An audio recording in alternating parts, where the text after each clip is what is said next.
Hello everyone, कैसे हैं आप लोग। वर्ल्ड ज्योग्राफी का ये जो सीरीज चल रहा है उसका आज हम पार्ट 4 डिस्कस करेंगे। तो ये जो चैप्टर है atmospheric and circulation and weather system, तो उसका ऑलरेडी 3 पार्ट हम लोगों ने डिस्कस कर लिया है। तो पहले पार्ट में हम लोगों ने एटमॉस्फेरिक प्रेशर क्या है इसके बारे में डिस्कस किया था। जो प्रेशर क्या होती है, यहाँ पे प्रेशर कितनी एग्जर्ट होती है, किस यहाँ पे कौन से फोर्सेस जो है, यहाँ पे कौन से फैक्टर्स रेस्पॉन्सिबल है, इसके बारे में डिस्कस किया था। पार्ट 2 जो है यहाँ पे प्रेशर बेल्ट के बारे में डिस्कस किया था। प्रेशर बेल्ट क्या क्या होती है, 4 टाइप के जो प्रेशर बेल्ट होते हैं यहाँ पे पार्ट 2 एंड 3 में डिटेल में डिस्कस किया था। Starting from equatorial low, then sub tropical high, then sub polar low और पोलर हाई। और इसके साथ यहाँ पे Hadley cell, Ferrel cell, polar cell, और यहाँ पे सन की जो शिफ्टिंग के वजह से जो प्रेशर जो बेल्ट है इसकी सिस्टम जो है, कंप्लीट सिस्टम कैसे ये नॉर्थ की तरफ जो है समर के दौरान शिफ्ट होती है, और विंटर के दौरान कैसे ये थोड़ी सी 5 डिग्री साउथ के दौरान, साउथ के डायरेक्शन में यहाँ पे शिफ्ट होती है, डिटेल में डिस्कस किया था। तो इसका आज हम जो है पार्ट 4 डिस्कस करेंगे। तो अगर आप लोग ये सीरीज फॉलो कर रहे हैं तो आपको पता होगा कि इस सीरीज का already 7 chapters, starting from the universe, the earth, interior of the earth, distribution of ocean and continents, land form and their evolution, atmospheric composition, solar radiation, heat balance and temperature, 7 chapter हम लोगों ने cover कर लिए हैं। तो ये जो 8वां chapter है इसका आज हम जो है पार्ट 4 डिस्कस करेंगे। तो ये जो वर्ल्ड ज्योग्राफी है, यहाँ पे जो है फिजिकल ज्योग्राफी, ह्यूमन ज्योग्राफी और इकोनॉमिक ज्योग्राफी सब कुछ डिटेल में डिस्कस करेंगे। तो इसको इस तरीके से प्रिपेयर किया गया है, चाहे वो आपके प्रीलिम्स हो या फिर मेंस हो, पूरी की पूरी आप यहां से तैयारी कर सकते हैं। चाहे वो या आपके यूपीएससी हो, किसी भी स्टेट के सिविल सर्विस एग्जाम्स हो, या फिर जो कोई भी गवर्नमेंट एग्जाम्स हो, इसी सीरीज से आप लोग इसको तैयारी कर सकते हैं। या फिर जो भी स्टूडेंट जो है, जो जियोग्राफी जो है ऑप्शनल ले रहे हैं, तो उनके लिए भी बहुत ज्यादा ये फायदेमंद होगा। तो अभी तक जितने भी वीडियोस हम लोगों ने डिस्कस किए हैं इस सीरीज के, सारे से सारे वीडियोस को प्लेलिस्ट बना के मैंने डिस्क्रिप्शन में दे दिए हैं, वहां से आप उसको फॉलो कर सकते हैं। और इस वीडियो का जो नोट है आपको हमारे वेबसाइट में फ्री ऑफ कॉस्ट मिल जाएगी। दोनों ही लिंक मैंने डिस्क्रिप्शन में दे दिए हैं, वहां से आप उसको फॉलो कर सकते हैं। तो बहुत कुछ चीजें यहां पे सीखने को मिलेगा, तो इस वीडियो को एंड तक बिल्कुल देखते रहिएगा। और इससे पहले अगर आप लोगों ने हमारे चैनल को अब तक सब्सक्राइब नहीं किया है तो इसको प्लीज सब्सक्राइब कर लीजिए, ताकि आने वाले ऐसे ही वीडियोस के नोटिफिकेशन इसी तरह आपको मिलते रहे। तो चलिए आज का वीडियो शुरू करते हैं। तो देखिए, ऑलरेडी हम लोगों ने 3 पार्ट कवर कर लिए हैं, तो आपसे यही रिक्वेस्ट है कि ये जो है चौथा पार्ट, तो इसको देखने से पहले बाकी के 3 पार्ट अगर आप लोग थोड़ा देख लेंगे तो आपकी यहाँ पे कॉन्सेप्चुअल क्लियरिटी हो जाएगी। तो आज हम चौथा पार्ट में डिस्कस करेंगे। पहला जो पॉइंट है यहाँ पे, factors controlling the pressure system. तो प्रेशर सिस्टम को कंट्रोल करने के लिए यहाँ पे 2 फैक्टर देखा जाता है। एक होता है यहाँ पे थर्मल फैक्टर्स और दूसरा होता है डायनेमिक फैक्टर्स। तो एक चीज हम लोगों ने ऑलरेडी जैसे डिस्कस किया है कि जो एयर की पार्टिकल्स है, ये जब गर्म होती है तो ये गर्म होने से क्या होती है, ये एक्सपांड होती है और इसकी डेंसिटी डिक्रीज होती है। और यहाँ पे जब इसको ठंडा किया जाता है, ये जब ठंडी होगी तो ये कॉन्डेंस होगा और ये आपस में जो है पास में आ जाएंगे, ये कॉन्डेंस होगा और उसकी डेंसिटी जो है बढ़ जाएगी। तो यहाँ पे जो है प्रेशर हमेशा, देखिए हर वीडियोस में मैं बोलता हूं, हमेशा जो है ये हाई प्रेशर से लो प्रेशर की तरफ जाती है। तो इसी से जो है यहाँ पे अलग अलग प्रेशर बेल्ट क्रिएट होती है। जो भी यहाँ पे इक्वेटोरियल लो प्रेशर हो गई, यहाँ पे पोलर हाइज हो गए यहाँ पे, या फिर जो thermal lows and thermal highs है, ये बिकॉज ऑफ यहाँ पे टेम्परेचर के वजह से यहाँ पे जो है इसकी फॉर्मेशन हुई है। अभी हम यहाँ पे जो डायनेमिक फैक्टर्स डिस्कस करेंगे। तो देखिए यहाँ पे जो सब ट्रॉपिकल हाई है और सब पोलर लो है, ये बिकॉज ऑफ जो डायनेमिकल जो फैक्टर्स है इसके वजह से फॉर्म हुई है। तो यहाँ पे प्रेशर ग्रेडियंट फोर्स जो है, इसके बारे में भी हम डिस्कस करेंगे। अपरेंट मूवमेंट ऑफ सन है, रोटेशन ऑफ द अर्थ जो कोरियोलिस फोर्स है, ये भी डिस्कस करेंगे, इसके वजह से होती है। तो यहाँ पे देखिए एयर जो है इक्वेटोरियल लो प्रेशर बेल्ट से जो है अपर ट्रोपोस्फेयर में जाती है, तो ट्रोपोफोर्स के बाद जो है यहाँ पे ये डेविएट होना शुरू करती है और जाके फिर से जो है यहाँ पे जो सब ट्रॉपिकल हाई में यहाँ पे जो है डाइवर्ज होती है यहाँ पे। ओके, तो यहाँ पे जो है हाई प्रेशर जोन क्रिएट करती है। तो इसी तरीके से यहाँ पे जो है ये डायनेमिक फोर्स की वजह से ऐसा होती है। तो यहाँ पे जो है 30 डिग्री नॉर्थ और 30 डिग्री साउथ में, दोनों ही जो है साउदर्न हेमिस्फीयर और नॉर्दर्न हेमिस्फीयर में जो कोल्ड विंड है ये सब्सिडाइज होती है। तो इसकी वजह से यहाँ पे इक्वेटोरियल लो में क्या होती है कि लो प्रेशर जनरेट होती है और सब ट्रॉपिकल हाई में यहाँ पे जो है हाई प्रेशर जनरेट होती है। तो इसके बारे में ऑलरेडी हम लोगों ने डिस्कस किया है। तो ये जो है डायनेमिक फैक्टर्स की वजह से होती है यहाँ पे। नेक्स्ट हम यहां पे बात करेंगे जो विंड मूवमेंट को जो है अफेक्ट करती है। तो देखिए विंड जो है horizontal movement of the air, यानी कि लैटिट्यूड में जो विंड इस डायरेक्शन से जाती है जमीन के पैरेलल, इसको हम बोलते हैं विंड। और जो यहाँ पे वर्टिकली विंड जो है जाती है यहाँ पे, इसको बोलते हैं हम करंट। बिकॉज ऑफ यहाँ पे ग्रेविटी के वजह से जो करंट का हम लोग महसूस नहीं करते, लेकिन मतलब कहने का मतलब ये है कि आप लोग को जमीन से जो अपवर्ड मूवमेंट ऑफ जो यहाँ पे विंड है ये हम लोग को फील नहीं होता बिकॉज ऑफ ग्रेविटी। तो विंड क्या करती है, विंड यहाँ पे जो है पूरा ग्लोबल प्रेशर को जो है यहाँ पे इक्वली यहाँ पे अनइवनली इसको डिस्ट्रीब्यूट करती है। विंड जो है यहाँ पे टेम्परेचर को भी कंट्रोल करती है यहाँ पे। तो एक चीज ऑलरेडी मैंने डिस्कस किया हुआ है कि हमेशा देखिए कि विंड की डायरेक्शन हाई प्रेशर से लो प्रेशर तक जो है यहाँ पे इस डायरेक्शन में जाती है। तो यहाँ पे काफी सारे यहाँ पे फैक्टर्स है जो विंड की मूवमेंट को अफेक्ट करती है। एक होती है यहाँ पे सबसे तीन जो मेजर फैक्टर्स है जो अर्थ के सरफेस पे रेस्पॉन्ड करती है, ये है pressure gradient force, then frictional force और कोरियोलिस फोर्स। ये तीनों जो है अर्थ के सरफेस में अफेक्ट करती है विंड को। और इसके अलावा भी यहाँ पे ग्रेविटेशनल फोर्स जो है ये विंड को जो है डाउनवर्ड की तरफ खींचती है। इसके बाद जो है सेंट्रीपिटल एक्सीलरेशन जो है, इसके बारे में भी डिस्कस करेंगे। तो सेंट्रीपिटल एक्सीलरेशन की वजह से विंड जो है एक सर्कुलर मूवमेंट की तरफ यहाँ पे घूमती है और इसका जो डायरेक्शन है ये सेंटर की तरफ होती है। तो इसको हम लोग सेंट्रीपिटल एक्सीलरेशन बोलती है। तो ये हाई प्रेशर हो या लो प्रेशर हो, तो सर्कुलर एक स्पाइरल यहाँ पे मूवमेंट जो होती है बिकॉज ऑफ सेंट्रीपिटल एक्सीलरेशन। तो वन बाय वन आज हम इन फैक्टर्स के बारे में ही डिटेल में डिस्कस करेंगे। तो पहला यहाँ पे पॉइंट जो है प्रेशर ग्रेडियंट। तो प्रेशर ग्रेडियंट को ठीक से समझने से पहले आइसोबार के बारे में आपको समझना होगा। तो आइसोबार मतलब क्या है कि एक लाइन अगर आप ड्रॉ करेंगे तो इक्वल जो यहाँ पे जो है प्रेशर पॉइंट जो है जिसमें प्रेशर इक्वल होगी, तो इसको जो है हम लोग आइसोबार के हिसाब से ड्रॉ कर सकते हैं। तो ऐसे ही अगर प्रेशर ग्रेडियंट मान लीजिए ये थोड़ा जो है हाई प्रेशर का है, ये कंपेरेटिवली लो प्रेशर का एक आइसोबार हम लोगों ने एक लाइन ड्रॉ किया, थोड़ा सा और यहाँ पे जो है आइसोबार का लो प्रेशर के ड्रॉ किया यहाँ पे। तो यहाँ पे देखिए ये आइसोबार जो है विंड डायरेक्शन कहाँ पे जाएगी, हाई प्रेशर से हमेशा लो प्रेशर की तरफ जाती है। तो मान लीजिए ये थोड़ी हाई प्रेशर आइसोबार है, ये लो प्रेशर है, ये इससे भी लो प्रेशर, तो विंड की डायरेक्शन जो है इस तरफ जाएगी। अभी मान लीजिए ये आइसोबार जो है यहाँ पे काफी क्लोज है, तो यहाँ पे विंड की जो वेलोसिटी होगी यहाँ पे ज्यादा होगी, यानी कि जो विंड जाएगी यहाँ पे ज्यादा तेजी से जाएगी। लेकिन अगर आइसोबार ये थोड़ी सी दूर दूर होगी यहाँ पे, तो विंड की वेलोसिटी यहाँ पे काफी कम होगी। तो एक चीज देखिए यहाँ पे विंड की डायरेक्शन जो है आइसोबार की यहाँ पे जो है इसकी परपेंडिकुलरली जाती है, ये बहुत ही इंपॉर्टेंट फैक्ट है। तो ऐसे पॉइंट, ऐसे जो कॉन्सेप्चुअल होती है, ऐसे कॉन्सेप्चुअल क्वेश्चन ही आपको प्रीलिम्स में पूछे जा सकते हैं। जितना मर्जी आप लोग कितना रट्टा मार ले, लेकिन कॉन्सेप्चुअल क्लियरिटी अगर आपको नहीं होगी तो आपको परेशानी हो सकती है। तो इसीलिए इसको जो है टाइम लेके मैं डिस्कस कर रहा हूं। तो आइसोबार ये जो पॉइंट है, ये जो पॉइंट इसको ड्रॉ किया है, तो इसका परपेंडिकुलरली जो है विंड की यहाँ पे डायरेक्शन होगी। तो सेम चीजें मैंने यहाँ पे ही लिखा हुआ है, आप लोग इसको पढ़ सकते हैं। नेक्स्ट हम यहाँ पे डिस्कस करेंगे कोरियोलिस फोर्स। तो कोरियोलिस फोर्स इसको हम लोग को है, क्या होता है कि जब भी इसको समझने से पहले इसको एक जो है हम लोग एक एग्जाम्पल से समझेंगे, तब आपको थोड़ा सा आसानी से समझ में आएगा। तो मान लीजिए कि एक व्यक्ति जो पोल में खड़ा हुआ है और उन्होंने टारगेट किया है एक पॉइंट को, और उन्होंने जो है एक बुलेट से हिट करना है।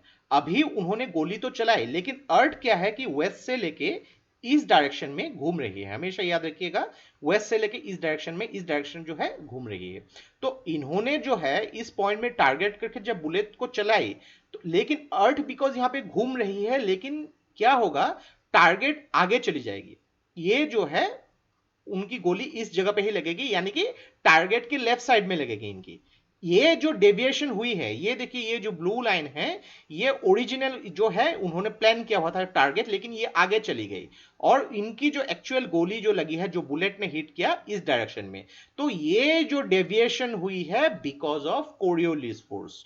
तो यही सिंपल है, आपको अगर अलग अलग आप जगह पे अलग अलग सोर्सेस में देखेंगे तो काफी कंफ्यूजिंग होती है। तो सिंपल तरीके से मान लीजिए कि ये एक पॉइंट है और आपको इस पॉइंट पे हिट करना है। तो बिकॉज ऑफ कोरियोलिस फोर्स, अर्थ की जो रोटेशन की वजह से आपको यहां पे हिट जो करना था, इस पोजीशन में जो है आपको हिट करना था, लेकिन ये जो है थोड़ी सी डेविएट हो जाती है, इस साइड में डेविएट हो जाती है। तो ये बिकॉज ऑफ अर्थ के रोटेशन की वजह से होती है और ये जो है बेस्ड ऑन कोरियोलिस फोर्स। अभी अगर आप जो है नॉर्दर्न हेमिस्फीयर में है, ये राइट की तरफ डेविएट होगी, और अगर साउदर्न हेमिस्फीयर में है, ये लेफ्ट की तरफ डेविएट होगी। तो ये ही बेसिक फॉर्मूला है, इसको याद रखिएगा। कोरियोलिस फोर्स का कंप्लीट कॉन्सेप्ट आपको यहां क्लियर हो जाएगी। सेम ही चीजें मैंने यहां पे लिखा है, तो winds in the northern hemisphere get deflected to the right, यानी कि नॉर्दर्न हेमिस्फीयर में जो विंड्स है राइट की तरफ डिफ्लेक्ट होती है और साउदर्न हेमिस्फीयर में उनकी लेफ्ट की तरफ डिफ्लेक्ट होती है। तो यहां पे देखिए कि कोरियोलिस फोर्स जो है हमेशा ये प्रेशर ग्रेडियंट फोर्स का जो यहां पे जो है इसका परपेंडिकुलर है। तो प्रेशर ग्रेडियंट हम लोगों ने ऑलरेडी डिस्कस किया है, यानी कि जो प्रेशर यहाँ पे हाई प्रेशर जो है लो प्रेशर की तरफ यहाँ पे जाती है, तो ये जो अगर इस परपेंडिकुलर तरफ जाएगी तो कोरियोलिस फोर्स जो है इसका परपेंडिकुलर होगा। तो ऐसे पॉइंट्स भी आपको पूछे जा सकते हैं। तो एक चीज हमेशा याद रखिएगा कि कोरियोलिस फोर्स जो है इक्वेटर में हमेशा 0 होता है और पोल्स में मैक्सिमम होता है। ऐसे छोटे छोटे पॉइंट्स आपको यहाँ पे पूछे जा सकते हैं। तो कोरियोलिस फोर्स के कुछ कैरेक्टरिस्टिक्स के बारे में भी डिस्कस करते हैं। तो Coriolis force is actually not a force, ये एक रोटेशनल मूवमेंट जो है अर्थ के वजह से इफेक्ट देखने को मिलता है, जिसको हम कोरियोलिस फोर्स बोलते हैं। तो कोरियोलिस नाम के एक साइंटिस्ट के नाम पे ये कोरियोलिस फोर्स रखा हुआ है। तो यहाँ पे कोई भी ऑब्जेक्ट जब ये मोशन में होगी और बहुत ही लंबी डिस्टेंस यहाँ पे ट्रेवल करेगी, तो उसमें इसका इफेक्ट देखने को मिल सकता है। जैसे कि वहां पे विंड हो गई, बर्ड्स हो गई, एयरक्राफ्ट हो गई, यहाँ पे बैलिस्टिक मिसाइल्स हो गई यहाँ पे, तो ऐसे केसेस में कोरियोलिस फोर्सेस को इफेक्ट देखने को मिलता है। तो कोरियोलिस फोर्स जो है वहां पे विंड की जो है हवा की डायरेक्शन को डेविएट करता है, उसकी स्पीड को नहीं करती है, लेकिन इसका स्पीड का इफेक्ट भी होता है। अगर यहाँ पे जो कोरियोलिस फोर्स यानी कि विंड की स्पीड अगर ज्यादा होगी तो इसकी मैग्नीट्यूड भी ज्यादा होगी। तो कहने का मतलब ये है कि मान लीजिए कि आपने यहाँ पे कुछ जो है विंड्स यहाँ पे भेजे हैं, लेकिन बिकॉज ऑफ कोरियोलिस फोर्स ये थोड़ी सी डेविएट होगी। अगर यहाँ पे विंड की स्पीड ज्यादा होती तो इसकी डेविएशन थोड़ी सी और ज्यादा होती है। बिकॉज ऑफ यहाँ पे विंड की स्पीड की वजह से यहाँ पे मैग्नीट्यूड भी यहाँ पे चेंज होती है। तो कोरियोलिस फोर्स जैसे कि ऑलरेडी हम लोगों ने डिस्कस किया, पोल्स में सबसे ज्यादा होता है और इक्वेटर में यहाँ पे सबसे कम होता है। तो यहाँ पे नॉट जो स्पाइरल एयर जो है इक्वेटर में एकदम नहीं होता, तो एग्जैक्टली इक्वेटर में कभी भी ट्रॉपिकल साइक्लोन्स देखने को नहीं मिलता है। तो ऐसे भी क्वेश्चंस कॉन्सेप्चुअल बेसिस में आपको पूछे जा सकते हैं। तो इस वीडियो में आज हम साइक्लोन और एंटी साइक्लोन के बारे में भी डिस्कस करेंगे, लेकिन ये याद रखिएगा कि इक्वेटर में कभी भी ट्रॉपिकल साइक्लोन देखने को नहीं मिलता, बिकॉज यहाँ पे कोरियोलिस फोर्स 0 होता है। तो कोई भी स्पाइरल जो है मूवमेंट और जो है विंड की इक्वेटर में देखने को नहीं मिलता है, बिकॉज यहाँ पे साइक्लोन्स या फिर एंटी साइक्लोनिक जो यहाँ पे देखने को मिलता है इक्वेटर से थोड़ा ऊपर जो ट्रॉपिकल एरियाज में ही देखने को मिलते हैं। तो नेक्स्ट हम डिस्कस करेंगे फ्रिक्शनल फोर्स। तो फ्रिक्शनल फोर्स ऑब्वियसली साइंस में आप लोगों ने पढ़ा होगा कि विंड जिस डायरेक्शन में जा रही है, तो यहाँ पे सरफेस में क्या होगा, सरफेस इसकी ऑपोजिट डायरेक्शन में एक फोर्स एक्सर्ट करेगी, तो यही जो है फ्रिक्शनल फोर्स। अभी ये फ्रिक्शनल फोर्स जो है सरफेस में काफी ज्यादा होगा, क्योंकि सरफेस के साथ कनेक्टिंग है, यानी कि सरफेस में जो विंड जा रही है इसकी जो स्पीड जितनी होगी ऊपर में जितनी जाएगी यहाँ पे स्पीड ज्यादा होगी, क्योंकि यहाँ पे फ्रिक्शनल फोर्स ऊपर बहुत ही कम हो जाएगी। तो यहाँ पे क्या होती है कि जनरली यहाँ पे at the elevation of 1 to 3 kilometre अगर जाएंगे तो यहाँ पे फ्रिक्शनल फोर्स जो है बहुत ही कम हो जाएगी। तो देखिए यहाँ पे जो सरफेस जो है, सरफेस में लैंड सरफेस में फ्रिक्शनल फोर्स ज्यादा होता है, लेकिन ओशन सरफेस में जो है फ्रिक्शनल फोर्स काफी कम होता है। और अनइवन अगर टेरेन होगा, पहाड़ होगी यहाँ पे अलग अलग यहाँ पे उसके जो ऑब्स्ट्रक्शन होगी, तो यहाँ पे भी फ्रिक्शन जो है एंगल चेंज करती रहेगी वाइन जो विंड जहां पे उसको जगह मिलेगी, तो ये जो है ऑब्स्ट्रक्शन के हिसाब से यहाँ पे काम करेगी। एक सिंपल सी कॉन्सेप्ट है, इसको अगर आप विजुअलाइज करने की कोशिश करेंगे तो आपको समझ में आ जाएगा। Geography is all about visualisation. Next बात करेंगे सेंट्रीपिटल एक्सीलरेशन। तो सेंट्रीपिटल एक्सीलरेशन क्या होती है कि इसके वजह से विंड जो होती है एक सर्कुलर मोशन जब यहाँ पे क्रिएट करती है, तो उसकी जो यहाँ पे जो है इसका जो एक्सीलरेशन टुवर्ड्स द सेंटर होती है। तो देखिए इस पॉइंट से अगर विंड जो है ट्रेवल कर रही है, तो मान लीजिए कि ये इस डायरेक्शन से ट्रेवल कर रही है, तो इसका जो वेलोसिटी होगा ये टेंजेंशियली होगा इस सर्कल के, तो इसका जो एक्सीलरेशन होगा टुवर्ड्स द सेंटर। ये ऑब्वियसली साइंस में आप लोगों ने स्कूल में पढ़ा होगा। तो ये क्या करती है, एक सर्कुलर मोशन क्रिएट करती है, एक स्पाइरल मोशन क्रिएट करती है विंड की, जो अर्थ के सरफेस के यहाँ पे घूमती है, बिकॉज अर्थ की सरफेस जो है ये स्पेरिकल शेप की होती है, तो इसके हिसाब से ये जो है सेंटर की डायरेक्शन में घूमती है, और इसके वजह से ये जो है सर्कुलर इन शेप होती है, स्पाइरल होती है। तो यहाँ पे अलग अलग यहाँ पे प्रेशर ग्रेडियंट के हिसाब से ये चेंज होती है, और इसी के हिसाब से जो है यहाँ पे साइक्लोनिक या एंटी साइक्लिंग सिस्टम यहाँ पे फॉर्म होती है। नेक्स्ट यहां पे बात करेंगे जियोस्ट्रोपिक विंड। तो जियोस्ट्रोपिक विंड को समझने से पहले ऑब्वियसली प्रेशर ग्रेडियंट के बारे में हम लोग को समझना होगा। तो प्रेशर ग्रेडियंट ऑलरेडी हम लोगों ने जैसे डिस्कस किया था कि मान लीजिए कि यहाँ पे हम लोगों ने आइसोबार लाइन ड्रॉ कर लिया, यहाँ पे सेम प्रेशर पॉइंट के ऐसे लाइन ड्रॉ कर लिए, ये थोड़ा सा कम प्रेशर वाला आइसोबार का ऐसे लाइन है, ये उससे भी कम है आइसोबार के। तो यहाँ पे देखिए और एक लाइन बना देता हूं, ये कम है, तो ये जो है हाई है और इस साइड में ये लो है। तो विंड की डायरेक्शन किस साइड होगी, हाई टू लो होगी, यहाँ पे इस साइड में होगी। ओके, तो जब भी यहाँ पे बिकॉज ऑफ कोरियोलिस फोर्स के वजह से ये जो होगी, ये विंड जो होगी ये ग्रेजुअली जो यहाँ पे डेविएट होना शुरू करेगी। तो डेविएट होते होते जब ऊपर पहुंचते पहुंचते ये विंड की डायरेक्शन क्या होती है कि इस आइसोबार का एकदम पैरेलल हो जाती है। तो ऐसे सिचुएशन में इस विंड की जो डायरेक्शन आप देख सकते हैं जो आइसोबार की पैरेलल हो चुकी है, तो ऐसे सिचुएशन में यहाँ पे इसको हम बोलते हैं जियोस्ट्रोपिक विंड। तो ये जनरली काफी हाइट में होती है, लगभग 2 से लेकर 3 किलोमीटर अबव द सरफेस यहाँ पे जो है जियोस्ट्रोपिक विंड का जो फेनोमेना देखते हैं। तो इसमें प्रेशर ग्रेडियंट और कोरियोलिस फोर्स का बहुत ही इंपॉर्टेंट महत्व है। तो यहाँ पे देखिए ऑलरेडी मैंने मेंशन किया है कि यहाँ पे pressure gradient force is balance by the Coriolis force. तो यहाँ पे रिजल्टेंट विंड जो होती है ये आइसोबार की पैरेलल यहाँ पे फ्लो करना शुरू कर देते हैं, और इसी को हम बोलते हैं जियोस्ट्रोपिक विंड। अभी यहाँ पे जो है ये जियोस्ट्रोपिक मूवमेंट जो विंड की होती है, इसके हिसाब से जो यहाँ पे अगर लो की तरफ जाएगी तो यहाँ पे साइक्लोनिक सर्कुलेशन होगी, और यहाँ पे हाई पे जब होगी ये एंटी साइक्लोनिक सर्कुलेशन होगी। तो यहाँ पे इसको आज हम डिटेल में डिस्कस करेंगे। तो काफी लोगों को इसमें थोड़ी सी कंफ्यूजन होती है, तो कंफ्यूजन को यहाँ पे कोशिश करेंगे कि हम इसको क्लियर कर सके। तो देखिए ऑलरेडी हम लोगों ने डिस्कस किया है कि जो विंड है हमेशा हाई प्रेशर से लो प्रेशर तक जाते हैं। तो मान लीजिए कि ये लो प्रेशर है, ये लो प्रेशर है, तो यहाँ पे जो है विंड क्या होगी, विंड ऑब्वियसली यहाँ पे जो है ऊपर की तरफ जाएगी यहाँ पे। तो ऑलरेडी नॉर्दर्न हेमिस्फीयर में हम लोगों ने डिस्कस किया है कि नॉर्दर्न हेमिस्फीयर में जो है ये विंड जो है राइट की तरफ जाने की कोशिश करेगी, राइट की तरफ ऐसे डेविएट होने की कोशिश करेगी, और जो है साउदर्न हेमिस्फीयर में यहाँ पे जो आ रही है ये जो है इस साइड में जाने की कोशिश करेगी। तो इस साइड से ऐसे जाते जाते ये विंड क्या करेगी, एक यहाँ पे जो है क्लॉकवाइज मोशन यहाँ पे जो है, सॉरी एंटी क्लॉकवाइज, ये एंटी क्लॉकवाइज मोशन यहाँ पे क्रिएट करेगी। तो ये हो गई लो प्रेशर से जब यहाँ पे जा रही है, यानी कि जो कन्वर्जेंस यहाँ पे हो रही है, यानी कि कन्वर्जेंस देखने को मिल सकता है। तो सेम सिचुएशन अगर हम लोग हाई प्रेशर में देखेंगे, हाई प्रेशर सिचुएशन में, तो यहाँ पे विंड की डाइवर्जेंस देखने को मिलता है। तो ऐसे केसेस में कैसा होता है, यहाँ पे हाई प्रेशर से जब लो प्रेशर के लिए जाएगी तो नॉर्दर्न हेमिस्फीयर में ये जो होगी राइट की तरफ ऑब्वियसली जाएगी। तो राइट की तरफ यहाँ पे जब जाएगी हाई प्रेशर से लो प्रेशर की सिचुएशन में, तो यहाँ पे देखिए जब इस साइड में जा रही है हाई प्रेशर से लो प्रेशर, तो यहाँ पे मैंने उल्टा कर दिया एक्चुअली, यहाँ पे लो प्रेशर, हाई प्रेशर से लो प्रेशर आ रही है, तो यहाँ पे इस डायरेक्शन से आ रही है। तो यहां पे जो है ये एंटी क्लॉकवाइज होगी, anti clockwise in northern hemisphere. और यहां पे हाई प्रेशर से जब लो प्रेशर जा रही है यहां पे नॉर्दर्न हेमिस्फीयर में, ये जो क्लॉकवाइज पोजीशन में जा रही है।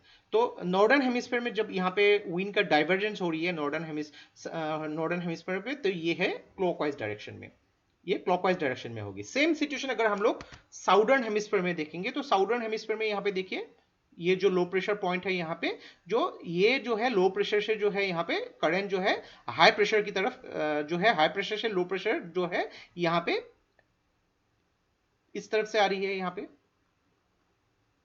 तो यहाँ पे जो होगी ये क्लॉकवाइज डायरेक्शन में मूवमेंट करेगी ऐसे, क्लॉकवाइज डायरेक्शन में। तो साउदर्न हेमिस्फीयर में जो लो प्रेशर से जो है जब हाई प्रेशर तक जाती है क्लॉकवाइज डायरेक्शन में जाती है। सेम उसका उल्टा जो हाई प्रेशर जोन में हम देखेंगे यहाँ पे, हाई प्रेशर जोन में जो है यहाँ पे जब हाई प्रेशर से लो प्रेशर यहाँ पे जो है डाइवर्जेंस जो यहाँ पे हो रही है इस साइड में,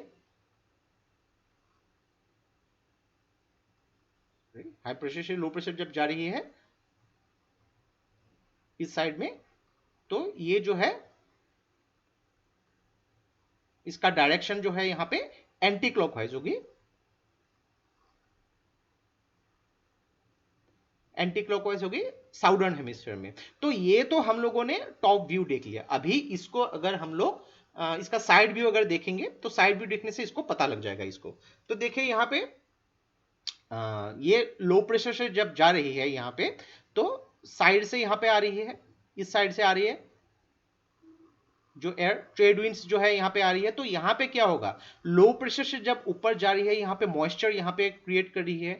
मॉइस्चर जब यहाँ पे क्रिएट करने के बाद ये गर्म हवा जब ऊपर जाती रहती है तो ट्रोपोफोर्स के ऊपर यहाँ पे जो है ये जा नहीं सकती क्लाउड। तो ट्रोपोफोर्स के यहाँ पे जब जाएगी मॉइस्चर जो है वाटर वेपर जो है यहाँ पे कूल डाउन होकर वाटर ड्रॉपलेट्स फॉर्म करती है। तो इस साइड में जो है क्लाउड्स फॉर्म करती है। तो क्लाउड्स यहाँ पे जब फॉर्म करती है तो इस एरिया में जो इक्वेटर से थोड़ी दूर में यहाँ पे जो है साइक्लोनिक सिचुएशन ऐसे यहाँ पे फॉर्म होती है। तो यहाँ पे क्या होती है कि ये सब जो है ऑलरेडी जो हम लोगों ने डिस्कस किया, जो कि नॉर्दर्न हेमिस्फीयर में ये जो है एंटी क्लॉकवाइज डायरेक्शन में होगा, एंटी क्लॉकवाइज डायरेक्शन में, और जो साउदर्न हेमिस्फीयर में जो होगी ये क्लॉकवाइज डायरेक्शन में होगी। तो इसीलिए जो है ट्रॉपिकल एरियाज में आप लोग को ज्यादातर साइक्लोनिक सिचुएशन देखने को मिलता है। लेकिन सेम सिचुएशन अगर यहाँ पे जो हाई प्रेशर एरियाज पे हम लोग देखेंगे तो हाई प्रेशर एरियाज में कैसा होता है कि हवा जो है बहुत ही तेजी से यहाँ पे जो है नीचे की तरफ आती है। नीचे की तरफ जब आएगी यहाँ पे ऑब्वियसली ये जब नीचे की तरफ आके यहाँ पे डाइवर्जेंट होनी शुरू करेगी, डाइवर्जेंट होनी जब शुरू करेगी यहाँ पे तो इसमें से क्या होगा, एक सेल यहाँ पे क्रिएट करती है। तो ये सेल कहाँ पे क्रिएट करती है, ये जो Hadley cell and Ferrel cell है इसकी जंक्शन पे, ऑलरेडी हम लोगों ने हेडली सेल और फेरल सेल के जंक्शन के यहाँ पे ऊपर बात किया था। तो यहाँ पे इस जंक्शन के जो होती है हेडली सेल और फेरल सेल, जहां पे हम लोग जो है ट्रॉपिकल सब ट्रॉपिकल हाई प्रेशर जोन, सब ट्रॉपिकल हाई प्रेशर जोन, ये दोनों ही जो नॉर्दर्न हेमिस्फीयर और साउदर्न हेमिस्फीयर में, तो इस जगह पे जो है एंटी साइक्लोनिक सिचुएशन क्रिएट करती है। तो एंटी साइक्लोनिक सिचुएशन यहाँ पे जब क्रिएट करेगी ऑब्वियसली यहाँ पे क्या होगा कि ऊपर से नीचे आ रही है हवा, तो जमीन के मॉइस्चर की वजह से यहाँ पे जो है साइक्लोनिक सिचुएशन नहीं, यहाँ पे एंटी साइक्लोनिक सिचुएशन होगी। तो यहाँ पे रेन की फॉर्मेशन नहीं होती है। तो साइक्लोनिक सिचुएशन का एक कैरेक्टरिस्टिक्स क्या होती है, इस तस्वीर से आपको ज्यादा इंटरेस्टिंग लगेगा समझने के लिए। लो प्रेशर यहाँ पे जमीन से गई वहां पे ऊपर अपने साथ मॉइस्चर लेके गई, मॉइस्चर के यहाँ पे जो है जब ठंडा हो गया यहाँ पे ये वाटर ड्रॉपलेट क्रिएट कर गया यहाँ पे, इससे जो है यहाँ पे क्लाउड्स फॉर्मेशन होगी और इसके वजह से यहाँ पे रेन सिचुएशन होगी। तो यहाँ पे जो है ट्रॉपिकल एरियाज में ज्यादातर साइक्लोन या रेन्स आप लोग को ज्यादातर देखने को मिलता है। लेकिन जो एंटी साइक्लोन यहाँ पे क्लियर आसमान यहाँ पे दिखाई देगा, तो इसीलिए जो है जो सब ट्रॉपिकल एरियाज में ज्यादातर डेजर्ट देखने को मिलता है, क्लियर स्काई, और यहाँ पे रेन काफी ज्यादा कम होती है। तो ऑलरेडी हम लोगों ने प्रीवियस क्लासेस में इसके बारे में डिस्कस किया था कि डेजर्ट क्यों देखने को मिलता है। तो इस चैप्टर में बस इतना ही, यहाँ पे बहुत ज्यादा हम लोग डिस्कस नहीं करते हैं एक ही लेक्चर में, कम से कम डिस्कस करते हैं और डिस्कस करते हैं कि यहाँ पे कॉन्सेप्चुअल क्लियरिटी आपकी यहाँ पे हो जाए, आपको कंफ्यूजन नहीं होनी है। कुछ भी अगर आपको कंफ्यूजन लगी तो आप लोग डेफिनेटली मुझे कमेंट बॉक्स पे पूछ सकते हैं और इसका नोट तो आपको मिल ही जाएगा। तो यहाँ पे यही कोशिश करता हूं जितना हो सके क्लियरिटी आपको हो यहाँ पे। और जो भी बुक्स मैंने यहाँ पे रेफर किया है starting from fundamentals of physical geography, NCERT की बुक्स फाउंडेशन बुक है, आप इसको जरूर पढ़िएगा। इसी से आपकी जो है कॉन्सेप्चुअल क्लियरिटी हो जाएगी फिजिकल ज्योग्राफी के लिए। ह्यूमन ज्योग्राफी के लिए और भी बुक्स है यहाँ पे, जीसी लियोंग की बुक है काफी, अर्थ की जो यहाँ पे मॉर्फोलॉजी जो है यहाँ पे इसको समझने के लिए जो फिजिकल ज्योग्राफी की जो बिगिनिंग के पार्ट्स समझने के लिए बहुत ही बेहतरीन बुक है। ल्यूसेंट जी के जो है, अगर आप प्रीलिम्स के लिए तैयारी करें तो इसके ऑब्जेक्टिव क्वेश्चंस जो बहुत ही अच्छे से डिजाइन करके रखे हुए हैं, इसको आप पढ़ सकते हैं। जनरल स्टडीज बाय मनोहर पांडे के ये बुक एक बाइबल की तरह है, जहां पे आपको economy, geography, polity, history, environmental science सब कुछ यहाँ पे मिलेगा। तो यहां से भी आप पढ़ सकते हैं। और जो सविंदर सिंह की बुक है, ये स्पेशली मेंस के लिए, जो फिजिकल ज्योग्राफी, अगर आपको डिटेल्स में जाननी है बहुत कुछ चीजें, बहुत कुछ कॉन्सेप्चुअल क्लियरिटी के लिए सविंदर सिंह की बुक्स पढ़ सकते हैं यहाँ पे। तो देखिए, जितना मर्जी आप अच्छे से अच्छा नोट क्यों ना ले ले, लेकिन कॉन्सेप्चुअल क्लियरिटी के लिए स्टैंडर्ड बुक्स को ऑलवेज रेफर कीजिएगा। और इन सारे बुक्स के लिंक मैंने डिस्क्रिप्शन में दे दिए हैं, वहां से आप उसको फॉलो कर सकते हैं। लेकिन देखिए, यहाँ पे ऑनलाइन अगर हम आप लोग परचेस करेंगे तो काफी आपको डिस्काउंट भी मिलेगा और आपको टाइम की भी बचत होगी। तो नीचे मैंने इसके लिंक्स दे दिए हैं, वहां से आप उसको ऑनलाइन परचेस कर सकते हैं। नेक्स्ट पार्ट में हम डिस्कस करेंगे टाइप ऑफ विंड्स, जो बहुत ही इंपॉर्टेंट पार्ट है। जो ट्रेड विंड्स है, ईस्टर्लीज हो गई, वेस्टर्लीज हो गई, ये सब जो है हम लोग इसको डिस्कस करेंगे। तो see you in the next video. और ये वीडियो अगर आप लोग को अच्छा लगा, इसको प्लीज लाइक कीजिए, इसको सब्सक्राइब कीजिए और इसको शेयर कर दीजिए, क्योंकि ऐसे वीडियोस बनाने के लिए हम लोग को बहुत ज्यादा मेहनत और रिसर्च की जरूरत होती है, और आप लोग का सपोर्ट हम लोग को बहुत ज्यादा इंस्पायर करता है और भी हार्ड वर्क करने के लिए। तो आज के लिए बस इतना ही। देखते रहिए Study Rise. Take care, thank you and Jai Hind.